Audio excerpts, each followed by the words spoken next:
It's the exact same day as my last video that I filmed, but I'm just in the kitchen now because I'm about to do some baking, and I've put on an extra layer because it's so cold in my flat. But I thought while I'm kind of used to speaking to the camera, I should batch make the videos that I've been wanting to film. Sleeves are rolled up, hands are clean-ish. I'm gonna clean them again. And I'm ready to make some pretzels. This is the pretzel dough.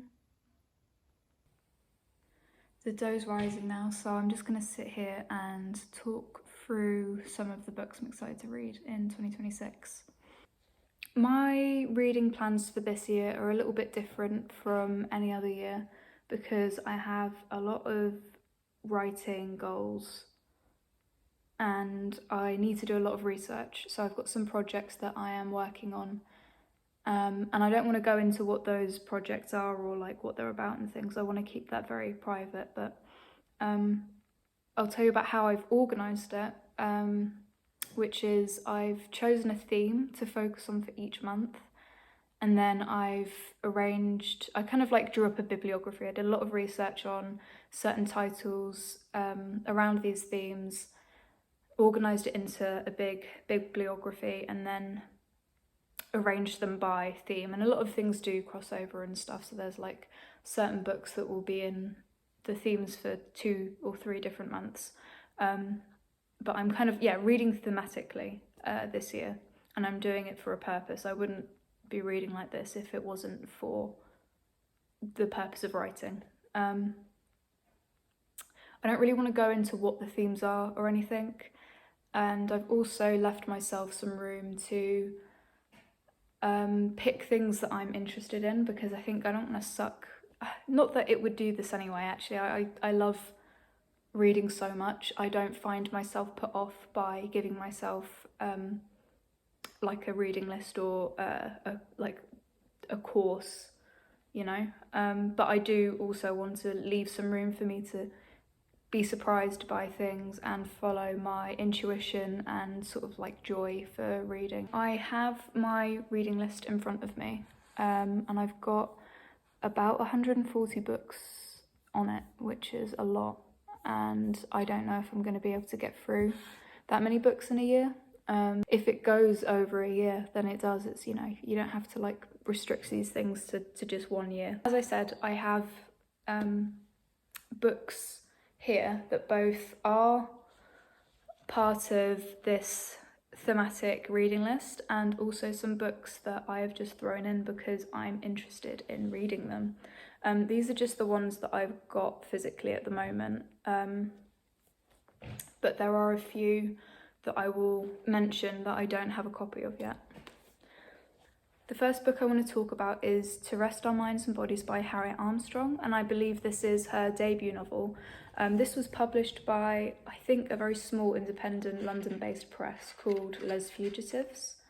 I love finding small independent presses like this because they always publish the most interesting, like boundary pushing and sort of risky pieces of literature, because they are obviously small and independent, and it's really important to support them. So I'm really looking forward to this. Set in an unnamed campus in England in the early 2020s, To Rest Our Minds and Bodies maps the disintegration of a young woman's sense of self and her struggle to keep a grip on reality. You know that Clarice Lispector is one of my favourite writers, so anything that's to do with like search for meaning, existentialism, the disintegration of like the sense of self is really up my street, and especially when it's focusing on young women. And I know that there's a whole rant I could make about people taking an issue with books about young women who are like disaffected, you know, the whole disaffected young women genre, that maybe I'll get into another day, but a lot of really good literature is based on that kind of theme. So anyway, it's got a testimonial from Rebecca Watson, who's one of the first authors that I read. Is actually the first author that I read this year. So I read her book Little Scratch, which is formatically a really interesting kind of experimental book, so I would really recommend that, although there are some trigger warnings, but I think it was really well depicted. But yeah, so Rebecca Watson says, an assertive and captivating novel to rest our minds and bodies as a poignant portrait of the uncertain state of being alive. Yoshitomo Nara cover. He's one of my favourite artists, and I did go to his exhibition in the Hayward Gallery last summer. So I think I've mentioned memoir and autobiography is one of my favourite genres.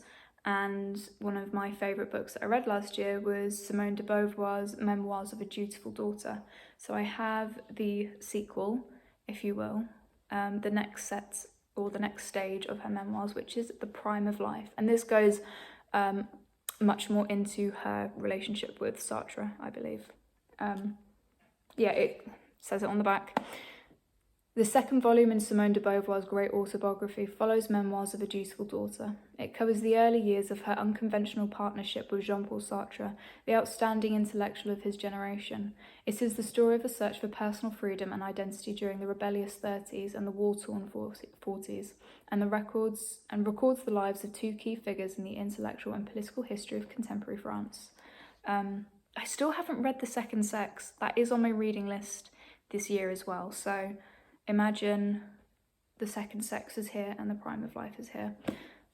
Love, love, love Simone de Beauvoir. I realised I bought the wrong Cusk book, so I've got the whole trilogy. Starts with Outline, then Transit, and then Kudos. I haven't read Rachel Cusk yet. She's been on my radar for a long, long time, and I borrowed all of these copies from my boyfriend's mum. I am really excited to read her for the first time this year, and I would really like to read the whole trilogy this year. Kind of verges on autofiction or writes in the autofiction space, and I know there's lots of debates about what autofiction is and what it means, and there's an essay in a magazine that I have somewhere, a literary magazine, I think it was the London magazine, and it sounds like I sort of skimmed it, and it was I think the writer was dunking on Rachel Cusk, and I was I really need to read her before I read this essay and let it influence me. So I'm kind of that's been another thing to motivate me to read her. Speaking of autofiction, I have two books by Annie Ernaux here, The Years and A Girl's Story. I have only read Simple Passion, which is really weird because, oh no, I've also read Getting Lost, but I've only read those two. I did Simple Passion. Simple Passion was the first book that I chose for my book club when I started it back in January 2024. Yeah, January 2024. Because I just loved the shortness of it and how it kind of blurred genre boundaries, and was just incredibly powerful and so provocative in such a short space. Yeah, with so few words. It's concise, it's dense. Anyway, that was kind of the premise of my book club, but yeah, I want to read The Years and A Girl's Story. This fits in thematically with some of the stuff that I'm researching, and this is kind of, I like reading a lot of books on craft and writing about writing, or reading about writing, writing about writing. So that's kind of this. And of course these are all Fitzcarraldo, which leads me to the next book that I have, which is actually an advance review copy for a book that's being published on the 12th of February by Fitzcarraldo, and this is Discord by Jeremy Cooper. A subjective journey through the world of classical music. On a night in August, an audience at the Royal Albert Hall attends the first ever concert of Distant Voices. The promised performance is the culmination of a year's work between middle-aged composer Rebecca Rosen and the young star saxophonist Evie Bennett. Alternating between both perspectives, Discord charts the course of their intense and at times fractious relationship, the resonances and dissonances both women find within one another, as well as the struggles and satisfactions that accompany an artistic life. At the heart of the novel is an inquiry into the generative force behind creative collaboration. In what ways does the inexpressible, the amorphous space of friction and unity between musicians become indelible? And by what process do flawed individuals create works of transcendence? Deeply insightful, at turns poignant and wry, Discord affirms Jeremy Cooper's status as one of the most interesting fiction writers at work today. The theme of like music and discordance and like voices and like relationships is something that I'm really, really interested in, so I'm very excited. Yeah, as I mentioned, music and sound is something that I'm very, very interested in, so this was just absolutely perfect, and I'm so grateful to have this sent to me and have the opportunity to review it properly. A writer that I have been really excited to read for years is Knausgaard. I came across him in my last year of uni. We didn't study him, but he was kind of relevant to one of the modules that I was doing. I've actually already started reading it. I didn't get very far, but it was incredibly captivating. I got this at Judd Books, which is very close to the British Library, and is a really great secondhand bookstore. Anyway, this is a book series called My Struggle, and the first novel in the series is A Death in the Family. This is also connected to one of the themes that I am researching this year. So I don't know if I imagine this novel series is going to take me a long time to read, but it's just, yeah, I'm happy to finally start sinking my teeth into him. And yeah, kind of like, when there's an author like this who is like a contemporary living author and there's still so much discussion around them, it's very exciting to be able to join that conversation. So I'm glad to finally be able to do that.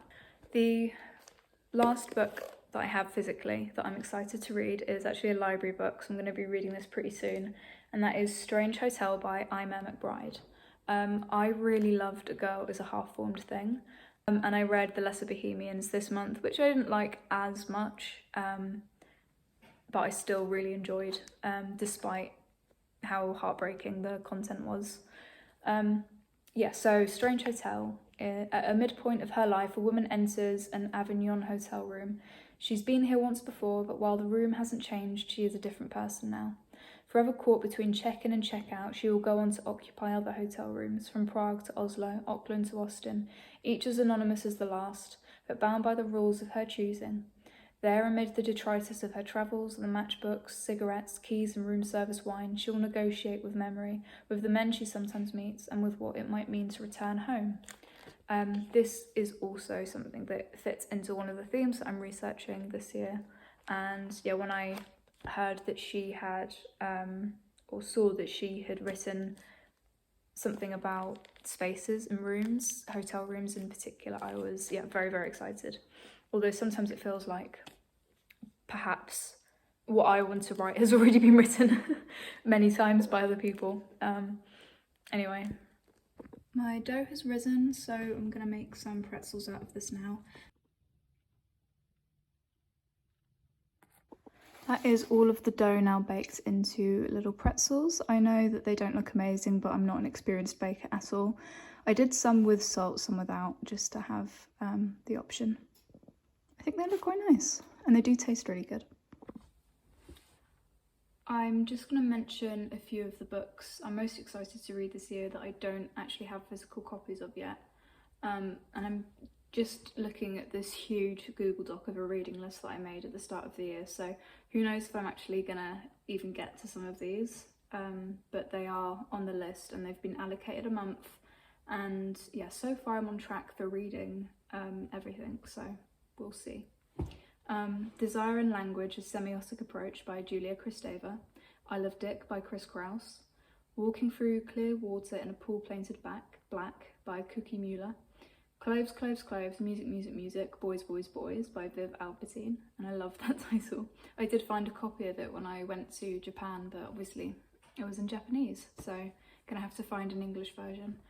But I kind of wish I did buy the Japanese just because it was so beautiful. Anyway, Giovanni's Room by James Baldwin, Letter from an Unknown Woman by Stefan Zweig, White Nights by Fyodor Dostoevsky, The Days of Abandonment by Elena Ferrante, Blood and Guts in High School by Kathy Acker, The Summer Before the Dark by Doris Lessing, How Should a Person Be by Sheila Heti, Gravity and Grace by Simone Weil, Instructions for Travelling West, Poems by Joy Sullivan, Boredom by Alberto Moravia, The Empathy Exams by Leslie Jameson, and Infinite Jest by David Foster Wallace, which I should really get a second-hand copy of soon because it's an enormous book, and if I'm going to read it this year, I should start as soon as possible.